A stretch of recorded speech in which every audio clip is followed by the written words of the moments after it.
Hi everyone, Colleen here, back with another video. And in this one, I'm going to be letting you know that I am officially quitting fasting from here on out. I'll let you know the what, the why, the when, and what next. So I started fasting way back, like intermittent fasting, in like 2017 or so. I was looking to lose weight after the birth of my first child and encountered intermittent fasting and used the 16-8 approach.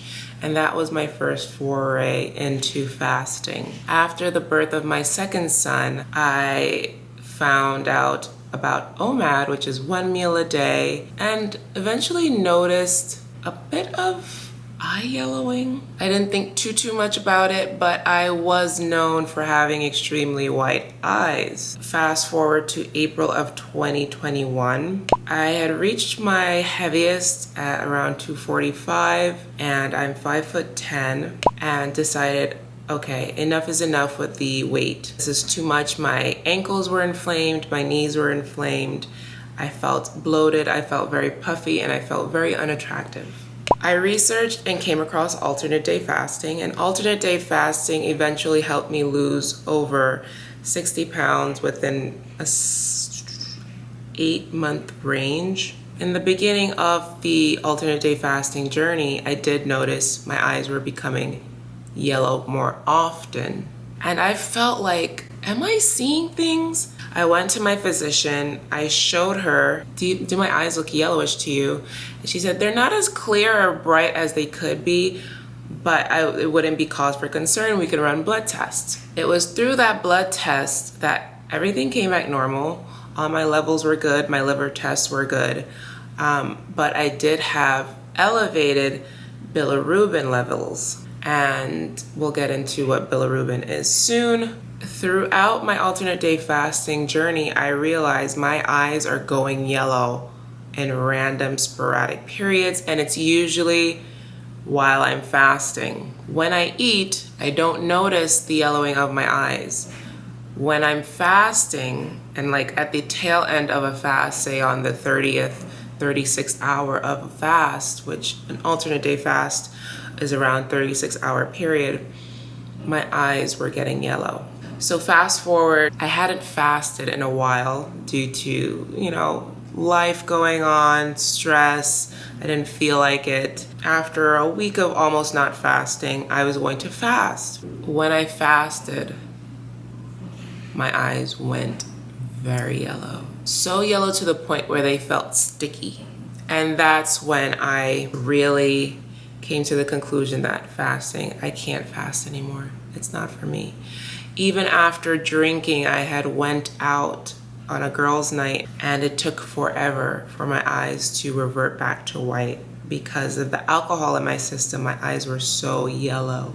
During all this time, I had been researching. I'm a researcher. I like to investigate, researching and seeing what's coming up. I've seen autoimmune disorders. I've seen liver conditions, cirrhosis, hepatitis C, all these things that are like, oh my God, what's going on with me? From previous blood work, there was elevated bilirubin. I've always had high cholesterol since age 10. And I just thought, okay, I'm just sensitive to cholesterol. I don't process it well. But all of these things are caused by something, and this is how I was eventually diagnosed with Gilbert syndrome and/or disease. I had an ultrasound on my liver and gallbladder. They came back perfectly normal. Everything was normal, just had high cholesterol, elevated bilirubin. So what is Gilbert syndrome? According to clevelandclinic.org, Gilbert syndrome is an inherited genetic liver disorder that affects the body's ability to process bilirubin. Bilirubin is a yellow liquid waste that occurs naturally as the body breaks down old red blood cells. People with Gilbert syndrome do not produce enough liver enzymes to keep bilirubin at normal level. As a result, excess bilirubin builds up in the body. Bilirubin is found in bile, and it's a digestive liquid produced by the liver that helps the body absorb fat. And you can see where the high cholesterol comes in. Your liver is part of the digestive system, and it filters toxins from the blood, digests fats, and stores glucose as glycogen for use of energy. So because of this abnormality with my bilirubin, the digestion of fats and such, you can see why I had excess bilirubin storage, and that came through jaundice in my eyes, and why I always have elevated cholesterol.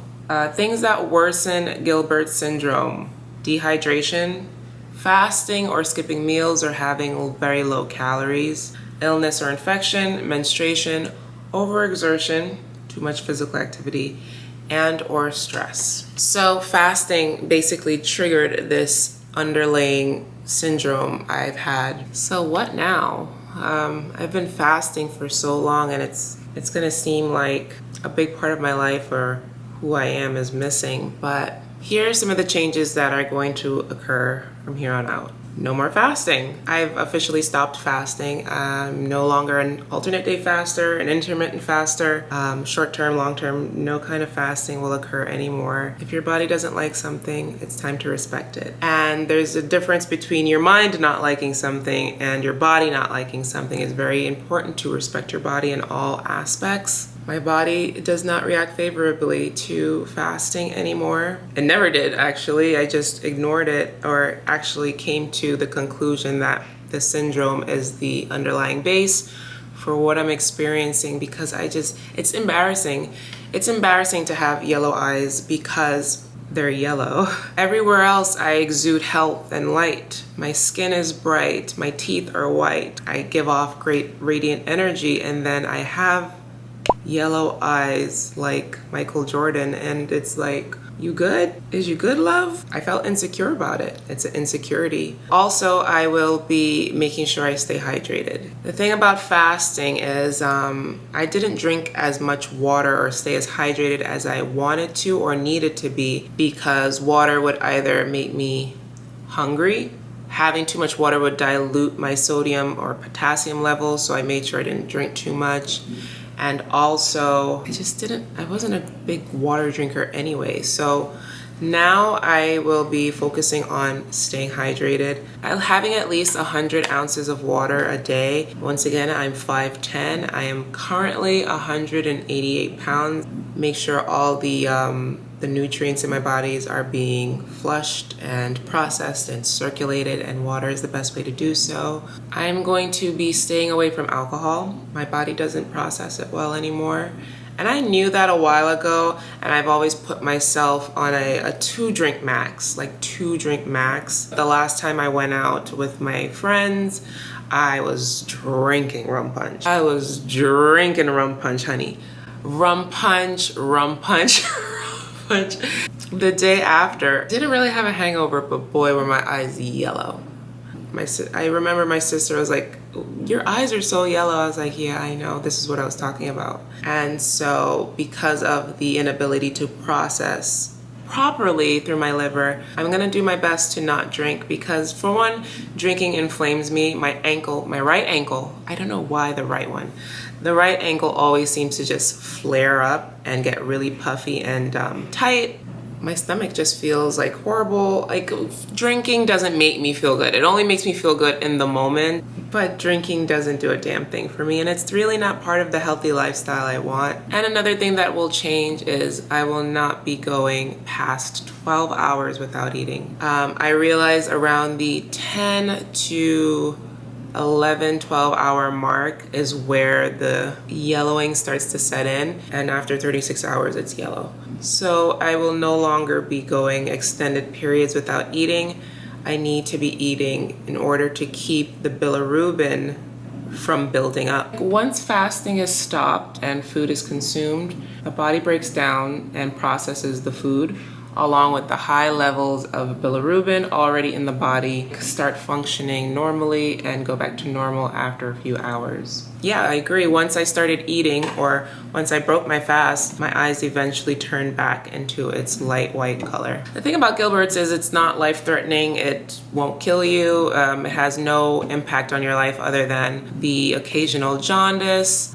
Gilbert's, you live with it, and it just is what it is. So The good thing about it is it's not harmful and it doesn't impact your life long term. But it is a lifelong condition. A lot of people don't even know they have Gilbert's until like blood tests that they went in for something else. So what will my new normal be? So fasting will no longer be a crutch in my life. It has served its purpose. And it's gotten me to lose 60 pounds. It's taught me discipline. It's taught me how to get in touch with my emotions. I will admit it's a little scary because I did use fasting as a crutch. I used it as a way to eat what I want. I used it as a way to cheat the process almost, because fasting, it really is like a no-fail way to lose weight. And the delicious benefits like the autophagy and hormone, and I'm a little sad. I'm actually a little sad about it, but I will be learning how to manage my portions, eat better every day, because I wasn't eating as great as I could be while alternate day fasting. I will be focused on ample protein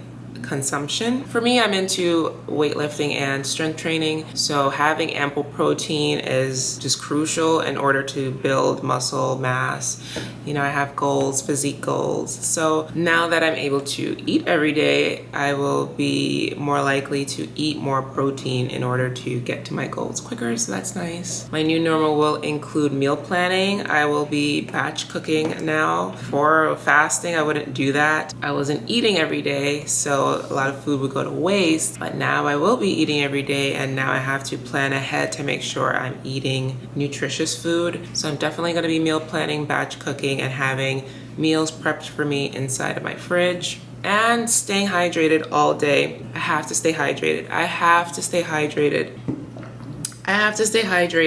Green juices, electrolytes. I've stocked up on coconut water. Am I nervous about gaining weight? Fasting was something I could implement and know I would lose at least 5 pounds in a week. So not having that anymore, I'm going to have to do the work all day, every day. Eating, I love the ease of not eating. Not eating was easy, as it's not simple, but it was just easy not to focus on what am I going to eat today? What am I going to eat now? What am I going to eat later? I hated that. So now that I have to kind of go back to that, I will miss that as well. But as far as weight gain, I just have to do better. And it's really time to start utilizing my journaling, offloading emotionally so I'm not emotionally eating, and focus on my nighttime eating, because that's where I have the most trouble. Nighttime eating. I think it's because I'm not busy at night. Actually, I know it's because I'm not busy at night. At nighttime is when I'm watching my TV or scrolling on my phone or winding down with the podcast, and I just want that comfort. Will I miss fasting? Yes, I will miss fasting. I'm excited to see what life will be like after fasting now. I'm really actually excited to see what daily whole nutrition is going to look like for me. I've been experiencing hair shedding for almost 3 years now, and I want to see if really focusing on a high nutrition daily meal plan will help with my hair shedding. Pray it does, because if it doesn't, I don't know what else to do as far as my hair shedding, because it's shedding so much. I'm working on, I don't feel stressed, but maybe it is. Maybe I've been stressed for so long, I just think it's normal. I don't feel stressed though, I really don't. I'm looking forward to seeing if eating healthy, nutritious food every day will help with my hair shedding. So what am I looking forward to? These are the things I'm going to be looking forward to, right? I'm looking forward to being more hydrated. I'm looking forward to going to the gym more. Believe it or not, fasting hindered my gym attendance because I don't really lift on fast days, and I was having 3 to 4 fast days a week while alternate day fasting. That meant I could only go to the gym on certain days, and then I would have my kids, and I don't go to the gym when I have my kids. So I was like maybe 1 or 2 times a week I was going to the gym. So now that I could eat every day, I could really go to the gym harder. So that's fun. I'm looking forward to less food waste. Things go bad so fast. Avocados, bananas, fruits, fresh produce. Everything I was buying was frozen, so I'm so excited to go back to fresh produce. That's so weird to me and so like exciting as well. And daily supplements. I will be taking my supplements every single day. I take Ritual vitamins and Ritual. If you're interested, I'll have a link down below. You could shop and use my code. Ritual has omega oil inside of it, like oils for omegas inside of the capsule itself. And I knew that wasn't clean fast friendly. It's fasting friendly, but it wasn't clean fast friendly. And so I didn't take my vitamins on fasting days. Now that I'm not fasting, I'm gonna be taking my Ritual vitamins every day. I'm gonna be taking my liquid hair supplements every day. I'm gonna be taking all the supplements every day. I'm gonna be taking my dietary supplements. I'm gonna be taking my collagen every single day. I'm gonna be taking my protein powders and my fiber supplements. Because I love supplements. I am a self-proclaimed supplement queen. I heart supplements. Give me all the spirulinas and all the chlorellas. I just love infusing my body with nutrition. And so that now I'm not fasting anymore, I can do that every day and see what kind of benefits that will arise from that. I'm very excited to do so. Yeah, so those are the changes. Will I still be talking about fasting on my channel? So funny because the video that blew me up was called Alternate Day Fasting for Beginners. And I've been creating fasting content for you all. God, it feels like so long, but it was just like January. It was just January. I think I created all the evergreen content you'll need to start your fasting journey, especially alternate day fasting. I have talked about the benefits. I have talked about how to get started, where your mindset needs to be at, how to implement journaling to accompany your fasting journey so that you're regulating your emotions. I've talked about the peaks. I've talked about the pits. Watch this playlist right here. Watch the playlist and you will be alternate day fasted out. Also, I need you to know that I have an alternate day fasting Facebook group. This group has well over at this point 7,300. That is 7,300 members that are alternate day fasting. They are posting inspiration, they're posting motivation, they're posting. It's a support group and everybody is there to encourage the other. Go to the fasting group if you need more encouragement than I can provide on my channel. You can go straight to the group. You do not have to interact with your platform or your feed in any way, shape, or form. You don't even have to have your real name. Just come on over to the group and I'll approve you. You can come in. As far as the channel goes, I don't think I will be talking about fasting anymore because I won't be fasting. My liver is like, no. My bilirubin is like, But I will be talking about wellness. I will be talking about spirituality. I will be talking about health and fitness. So that will all still be a part of your lifestyle, whether you're doing intermittent fasting or not. Please feel free to stay here and feel inspired, motivated, and supported with that kind of content and anything that will just support you on the days that you do eat. I'll be here. You will have to eat. So guess what? I'll be here with what I eat in a days and the like. So that's all she wrote. I have Gilbert syndrome and it is what it is in life. I'm so thankful that it's not deadly. I'm so thankful that it won't impact my daily life. And I'm grateful to just be alive. If you are experiencing any yellowing of the eyes and the like, if this sounds familiar to you, for one, head to your doctor. Head to your doctor, get the blood work done, make sure there's nothing wrong with your liver, your gallbladder, and everything is being processed correctly within the system. Your body is your temple. Always put it first. No weight loss, no scale should come above your health. All right, that's it. I will see you in the next one. Bye-bye.